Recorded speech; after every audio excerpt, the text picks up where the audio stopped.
مالک اشتر روزی از بازار کوفه می‌گذشت با لباسی از کرباس خام و به جای عمامه از همان کرباس بر سر داشت و به شیوه فقرا عبور می‌کرد. یکی از بازاریان بر در دکانش نشسته بود. چون مالک را بدید به نظرش خوار و کوچک جلوه کرد و از روی استخفاف کلوخی را به سوی او انداخت.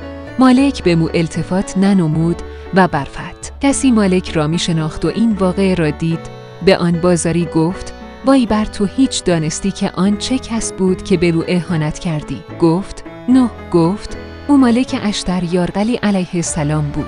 آن مرد از کار بدی که کرده بود لرزه به اندامش آمد و دنبال مالک روانه شد که از او عذرخواهی کند. دید به مسجدی آمده و مشغول نماز است. صبر کرد تا نمازش تمام شد، خود را بر دست و پای او انداخت و پای او را می‌بوسید. مالک سر او را بلند کرد و گفت: این چه کاری است می‌کنی؟ گفت: عذر گناهی است که از من صادر شده است که تو را نشناخته بودم.